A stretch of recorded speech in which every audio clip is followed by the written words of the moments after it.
Welcome to Alaska Weather, a production of Alaska Public Media and the National Weather Service, Alaska Region. Produced and broadcast daily from the studios of KAKM, Alaska Weather provides complete forecasts, public, marine, and aviation for all of Alaska. Alaska Weather is made possible by the following sponsors.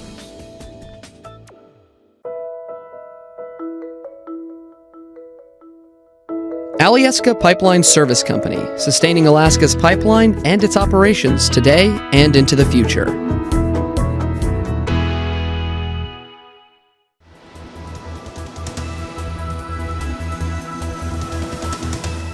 The National Weather Service.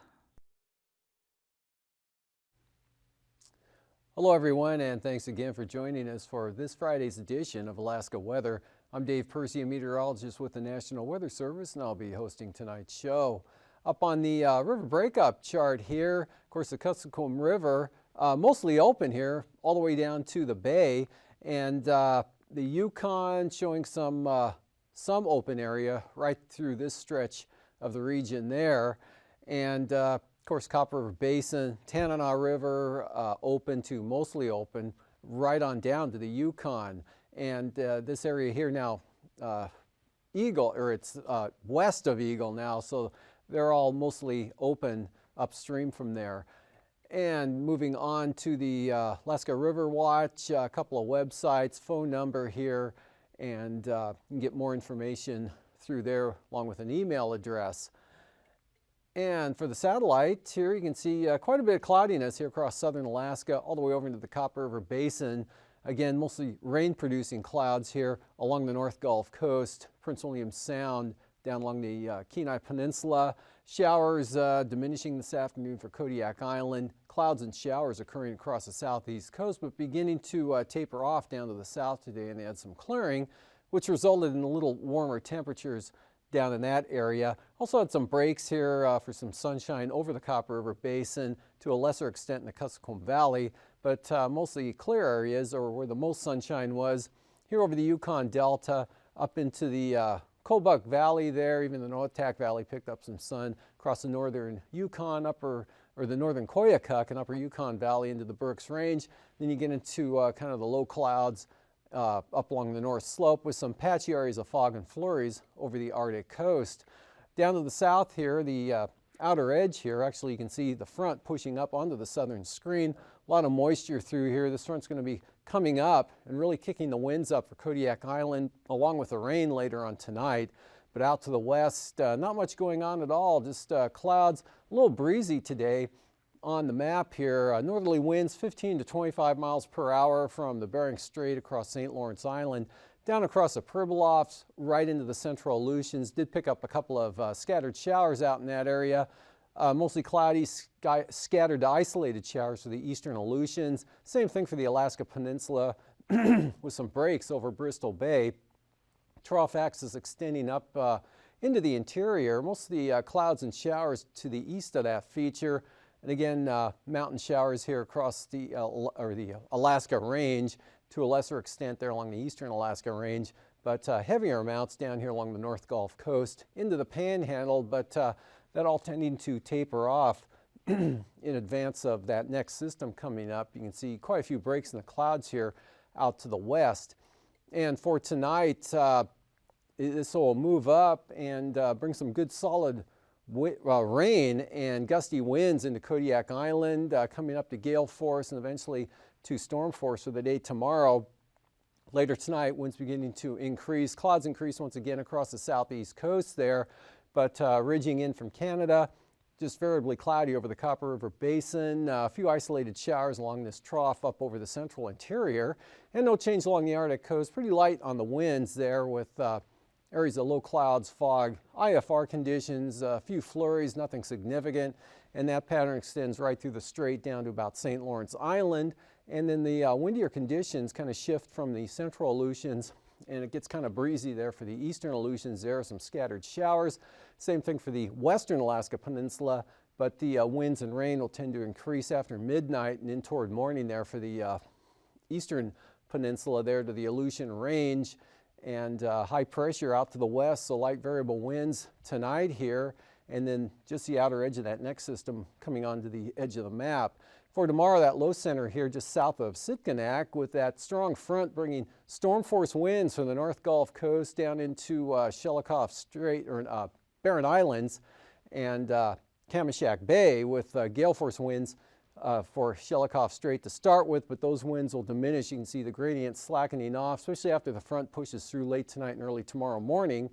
And pretty windy conditions, again, storm warnings out from the North Gulf Coast and also here along the northern panhandle with rain spreading in over the area throughout the morning. So pretty breezy and wet day coming up for at least the first day of the weekend there for the southeast coast. The interior, though, pretty breezy along the lee slopes of the Alaska Range area. Otherwise, it's variably cloudy with some sunshine. Tanana Valley up through the Koyukuk, the Brooks Range, especially central and western areas, but about the same as you've seen for the last couple of days up on the north slope in the Arctic coast, as well as through the Bering Strait here with IFR conditions at times in most of those areas, and a few isolated showers lingering out here over the eastern Bering Sea and that north to northwest flow there coming around the western side of that low center with, again, kind of breezy winds, but not all that strong there for the Alaska Peninsula, intending to diminish over the eastern Aleutians in the afternoon with higher pressure back out to the west. Still, that kind of holding back this rain shield associated with the next front,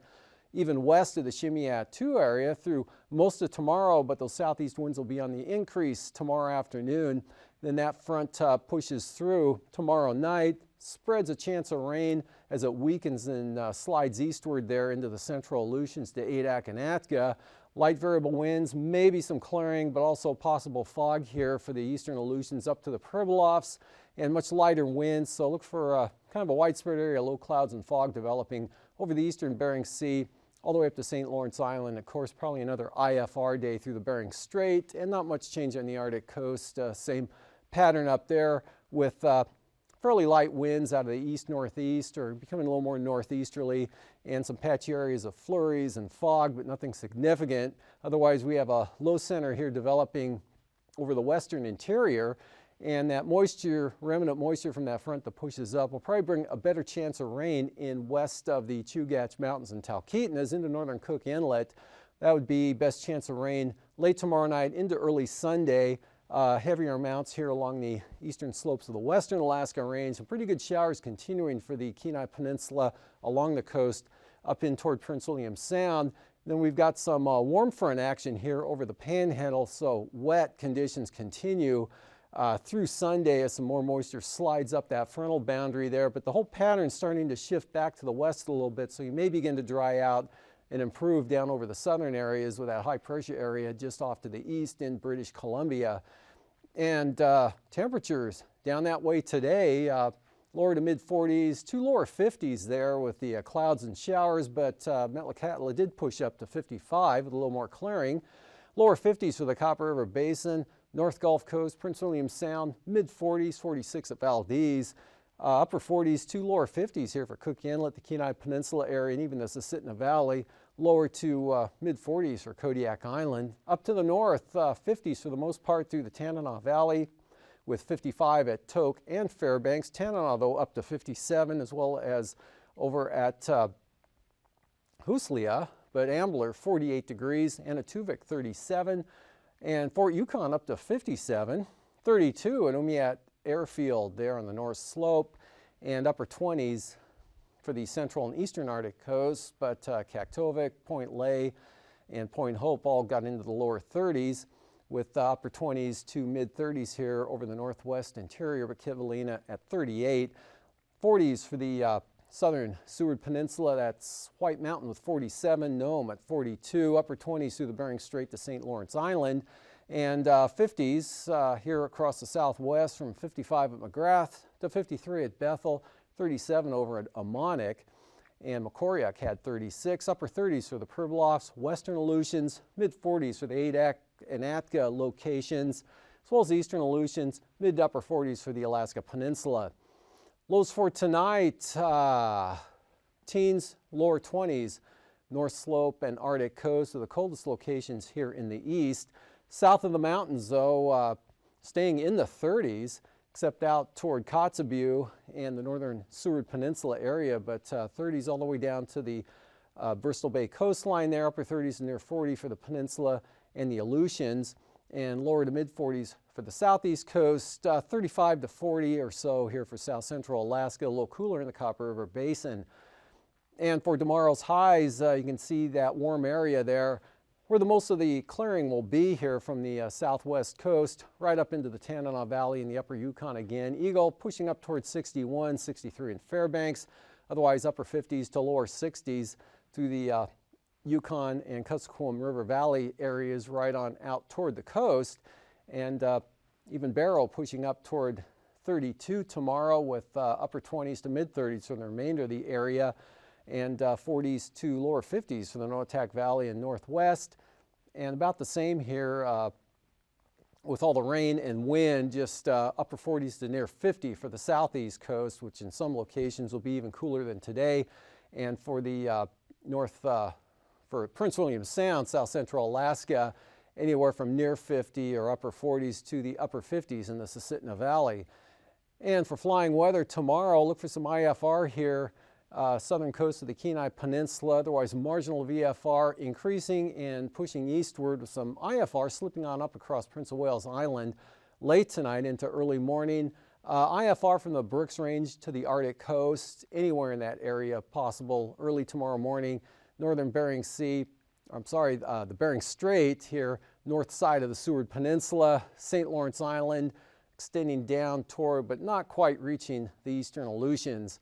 And for tomorrow afternoon, just marginal VFR here out in the Aleutians, Pribilof Islands, the IFR area from the north side of Nunivak Island right up into Chukchi Sea and eastern Arctic coast to about Barrow, and then that band with the front coming northward, IFR developing and spreading northward, again from the Kenai Peninsula down to the east side of Kodiak Island, and that advancing eastward to the coast. So looking at passes, Anaktuvuk, marginal VFR tomorrow, same forecast for Adigan, lowest conditions on northern entrance.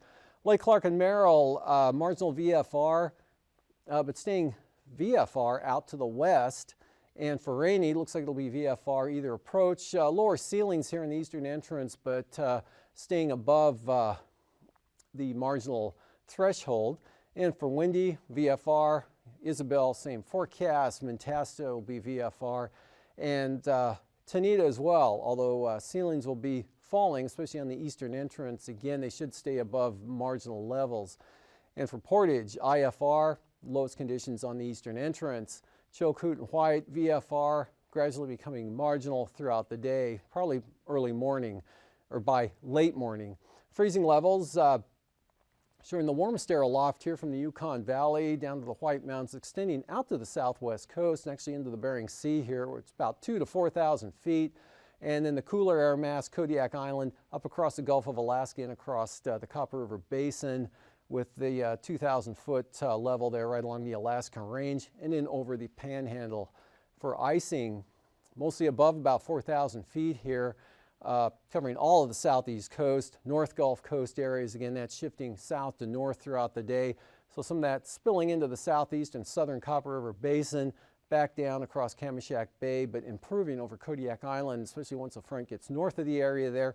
Maybe some isolated scattered stuff out here to the west, otherwise pretty clear out there across the Bering and the Aleutians, with this kind of having a tough time sliding eastward, but it looks like that'll slip on into the area there late tomorrow night and into Sunday toward the central Aleutians.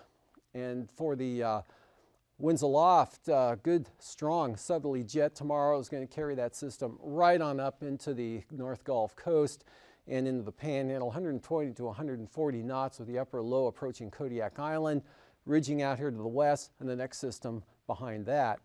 For 9,000 feet south to southeast, 40 to 50 knots, diminishing to about 25 knots across southern Alaska, turning northeasterly out here across Togiak Bay, northerlies 20 to 30 for the Alaska Peninsula, and winds diminishing for Kodiak Island. Not too bad over the interior, about 10 to 15 knots north of the Alaska Range, and also light under the ridging out here over the central Bering Sea, and then beginning to increase up to 40 knots out there toward the Shimi and Attu area. Same pattern at 3,000 feet as that storm edges its way eastward, then lighter winds with the high, and the stronger winds here coming up across the eastern Gulf of Alaska and the North Gulf Coast, and pretty brisk over the southern interior, 20 to 30 knots. Northerlies 20 to 30 across the Alaska Peninsula, and northeasterlies maybe up to 25 here near the Bering Strait, but lighter as you move inland and on up to the coast. Turbulence-wise, look for turbulence to be on the increase here across the Panhandle into the afternoon, up across the North Gulf Coast, light to isolated moderate, below about 6,000 feet, spreading all the way up to the Alaska Range with those southeast winds, back down across south central Alaska, and that improving over Kodiak Island throughout the day, and Bristol Bay, kind of bumpy there for the Alaska Peninsula. Not too bad for the central Aleutians, and then some more turbulence coming in out west. And after the break, I'll be back with a look at the ice edge and the marine.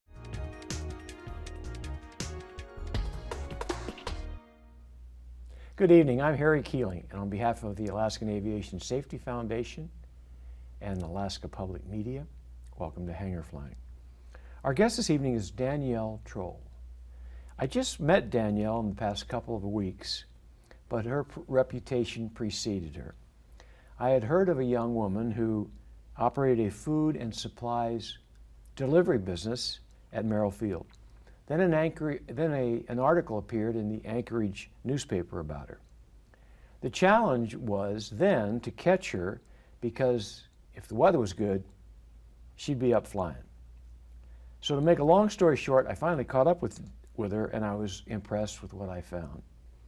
And I knew that you, the viewers, would be impressed as I was with this young woman. Welcome, Danielle. Thanks. You mentioned to me how and when you realized you wanted to be a pilot. Start by sharing that with our viewers. When I was 17, I thought it would be really cool to be able to fly an airplane, and be a pilot. So, and I knew I wanted to go to college. I enrolled in the aviation technology program at UAA. So, a lot of the people I have on the program will say things like, well, it was in the family, and my grandfather was a pilot, and it seems like it's like a vision for you. Yeah, I was standing there and I just thought about it, and I realized that's what I'm going to do, and I set the goal, and I was able to achieve it. Wow. And when it comes to setting goals, I think people will realize, as I have, that you get pretty serious about achieving your goals. Well, in fact, one of the words that, when you and I were talking earlier, that you used was providential. What did you mean by that? Well, in my path that I've taken, it's really cool how everything has worked together so well, that all the pieces came together for me to be able to do this business, and even the flying. And it was also really cool how I was able to have the opportunity to work at an aviation company that flew groceries to the villages while I was in school. So everything that I learned at school, I used at work, and it really stuck in my mind. So just all the pieces fitting together, to me, is obviously providential. So that's one of the questions I actually wanted to kind of home in on. You had mentioned that you went to UAA, and you studied aviation management, I think? Yeah, it was a management emphasis. But what really struck me was the fact, and you just said it just now, was you were able to apply what you had learned in school to this business idea that was developing. Yeah, it was all my business classes and my accounting classes, and it was when I was going through school, I needed that information, so I was really hungry for the information in class because I needed to use it at work. So I would go to work and use it, and it really stuck in my mind. And when you were going to school, you were picking up your ratings as you went along? Yeah, I did some of them at UAA and some of them separate from UAA. Okay. So you decided to go into business by yourself. You buy an airplane, and even that was providential, wasn't it? Yeah, it was. I was given the opportunity to take ownership in this grocery business that I worked for, and then later to own it by myself. And I saw that opportunity, and I didn't think that I would ever have that again. So I took the risk just because my other options in life, I thought that I would probably be able to do it in the future, but I didn't want to let this one slip and never have tried it. So. Well, my hat's off to you. I mean, the ability to look at a situation like that and make a very important decision and not waste time doing it, that's pretty cool. It's funny, you mentioned, we were talking about if you enjoyed flying, and you said when the weather was good, and not so much when it is. And I thought, yeah, there's a lot of us in that situation. That was a very telling remark. and I know just in the first couple of months you've been flying, you've probably run into some weather challenges, haven't you? Yeah, it's hard when you are flying and you don't know if you're going to make it to your destination, especially when your destination is home. Yeah. In fact, let's talk about that for a minute. One of the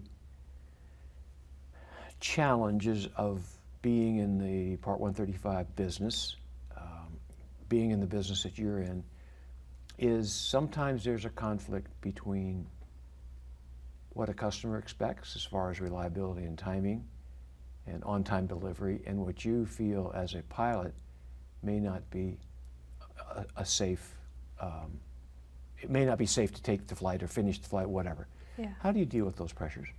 Well, you have to know that you're the one in charge. As a pilot, everything is your fault.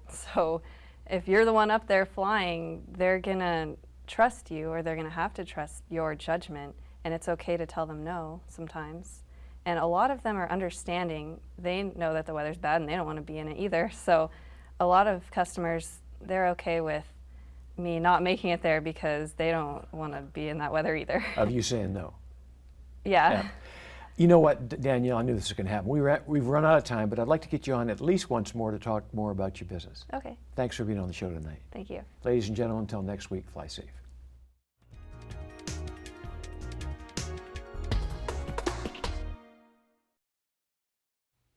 Welcome back. Looking at today's sea ice analysis here. Areas of white here kind of diminishing and slowly shrinking or melting away here, extending off to the southwest, and still have some heavier ice here over western Norton Sound. It's kind of bumped up against this area, but over the next several days, continuing to kind of push off to the southwest, and all those concentrations diminishing, and some thinner areas now up north of the Bering Strait. Moving on to the marine forecast for the southeast coast. Good gales coming into the south coast. Storm force winds with higher gusts for the north coast. Small craft advisories here for the central and northern inside waters, all at 25 knots with southeast winds up to 40 knots for Clarence Strait. And then those drop back to 30 knots for Sunday, and southerlies at about 20 or so for the northern inside water areas and Stevens Passage, and mostly southerly winds at about 20 knots for all the coastal areas in the forecast for Sunday, with seas pretty uniform here, 13 to 14 feet. And for North Gulf Coast tomorrow, easterlies at 50 knots. In fact, ahead of the front as it pushes northward, there'll probably be storm force winds, all of these marine zones right into Kamishak Bay. And then strongest winds will hit Kodiak Island later tonight into early tomorrow morning, then drop back throughout the afternoon. Some good gales in southern Cook Inlet in the forecast there for northeast at 40, 30 knots for the northern inlet. And then coming down considerably here north of the Forelands, 15-knot winds, and small craft advisories continue or forecasts for Prince William Sound and the North Gulf Coast, all out of the southeast. Easterlies at 25 for the Barren Islands, and northeast winds 15 to 20 knots, Kamishak Bay through the Strait, and pretty light winds there along the east side of Kodiak Island. For Bristol Bay, small craft advisories for all these zones around the Alaska Peninsula, 30 knots out of the northeast, turn northerly, 25 to 30 knots across the peninsula. And for Sunday, westerly winds now switching direction, 20 to 25 knots in all of these areas, 5-foot seas in Bristol Bay to 8 to 9 feet there on the Pacific side of the peninsula. And for the Aleutians, eastern areas, northwest, 25 knots, a few higher gusts early on. and dropping back to about 20 knots here for the central Aleutians. Lighter winds under that ridge axis through here, and then those southeasterlies picking up to 30 knots west of Kiska Island. And for Sunday, still have small craft advisories out here. Southerlies at about 20 to 25 knots from the south-southeast for Adak and Atka, and southwest or west-southwest here for the eastern Aleutians down to about 20 knots. And for the southwest coast, small craft advisories here. South of Nunivak Island, northerlies at 25 knots, 4-foot seas, north 20 knots for the Pribilofs. Next ends right up into the northern Bering Sea across St. Lawrence Island with lighter winds here north of Nunivak Island along the Yukon Delta coast. And then for Sunday, we've got northerlies 15 to 20 knots here in northern Bering Sea up across St. Lawrence Island, 2 to 3-foot seas, northwest 20 through this area, and lighter winds for the Pribilof Islands. Moving up to the Arctic coast, there on the east side, light east winds at 10 knots, pretty light winds, barely any at all there for the central coast. Northerlies 15 knots here to the west. And for Sunday, more northeasterly at about 10 for much of the coastline there, but quite light, and 15 knots continue from Wales to Cape Thompson or Cape Beaufort. And for tonight again, there's that big storm coming up, so it's coming into a position here. They'll probably smack Kodiak Island with some good rain and wind later on tonight into tomorrow morning. Gradient increasing here for the North Gulf Coast, and then for tomorrow that moves right into the Panhandle with a lot of rain back along the North Gulf Coast, and conditions gradually improving there across Kodiak Island with most of the moisture up to the north, and then showery and breezy back here to the west. Not much going on over the interior, some areas of gusty winds along the Alaska Range. And for Sunday, more moisture here, better chance of some shower activity in the northern Cook Inlet and the valley. Definitely for the North Gulf Coast. Have a great weekend. These forecasts are to be used for planning purposes only. Call 1-800-WX-BRIEF for a formal pre-flight briefing. Always file a flight plan before you go flying. The U.S. Coast Guard Auxiliary urges you to leave a float plan with a friend or the harbor master before you go boating. Alaska Weather is made possible by the following sponsors.